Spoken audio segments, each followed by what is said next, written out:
Hello everyone, কেমন আছেন সবাই? রান্না বান্না করব। শীতকাল মানেই শোল মাছ। তো শোল মাছের এখন প্রতিটা মাছেরই অন্যরকম একটা টেস্ট। টাটকা টাটকা শোল মাছ রান্না করব। বাঁধাকপি ছোট চিংড়ি দিয়ে ভাজি করব। ডাল অলরেডি বসিয়ে দিয়েছি, ফুটছে।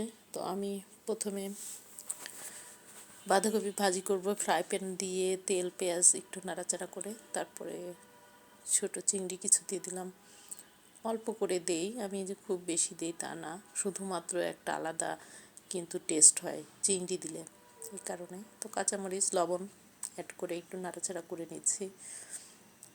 আমার নতুন একজন হেল্পিং হ্যান্ড অনেক কুচি করে বাঁধাকপি কেটেছে, এত সুন্দর মিহি করে কাটতে পারে, মানে আমি অবাক হয়ে যাচ্ছি। এত সুন্দর ভাজি আমার কোনো হেল্পিং হ্যান্ডই কাটেনি এই পর্যন্ত। তো যাই হোক, ভাজিটা হয়ে গেল, নামিয়ে ফেলবো। এদিকে আবার কড়াইয়ের মধ্যে তেল দিয়ে মাছের জন্য তো তেল পেঁয়াজটা একটু ভেজে নিচ্ছি। এই পর্যায়ে পেঁয়াজটা নরম হয়ে আসে, আমি একটু পানি অ্যাড করে হলুদের গুঁড়া, মরিচের গুঁড়া, ধনিয়ার গুঁড়া, জিরার গুঁড়া, লবণ অ্যাড করে তারপরে একটু ভালো মতো কষিয়ে নিব। তো একটু তেল ছেড়ে দিয়েছে, এই পর্যায়ে আমি তেজপাতা অ্যাড করে দিলাম। এইসব মাছে তেজপাতা দিলে বেশ গন্ধটা চলে যায়, ভালো একটা ফ্লেভার আসে। তো আজকে আমি মাছ ভাজবো না, এভাবে করে কষিয়ে নিয়ে এপাশ ওপাশ করে তারপরে একটু হালকা পানি অ্যাড করে এরপর মাছগুলো একটু কষিয়ে নিয়ে তুলে নেব।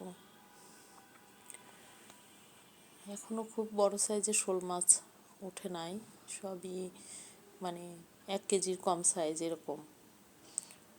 তো যাই হোক, কোনোটা 1 কেজি সাইজ, 1 কেজির একটু কম সাইজ এরকম। তো যাই হোক, আমি আলু কষিয়ে নিয়ে এরপরে 1 মুঠো মটরশুঁটি দিয়ে দিলাম, একটু কষিয়ে এই যে ঝোলের পানি অ্যাড করে দিচ্ছি।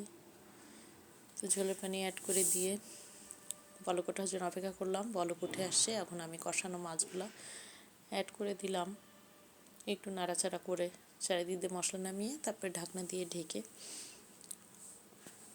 জালটা একটু বাড়িয়ে দিয়েছিলাম। তো এই পর্যায়ে ঝোলটা টেনে আসছে, হয়ে গেল।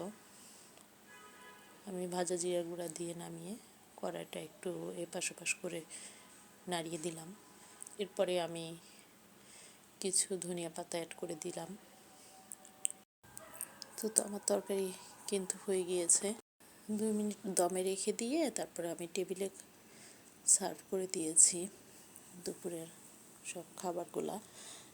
এদিকে সালাদ কেটে নিয়েছি, শসা, দেশি টমেটো, লেবু, তারপরে আজকে ডাল রান্না করলাম, মুগের ডাল, সেই সাথে বাঁধাকপি ভাজি, আর এখানে শোল মাছের তরকারি। শোল মাছটা যেরকম ঝোল রেখেছিলাম পরে তো আলুতে টেনে নিয়েছে, একদম পারফেক্ট হয়েছে, খুবই স্বাদ ছিল। তো সবাই ভালো থাকেন, বাই।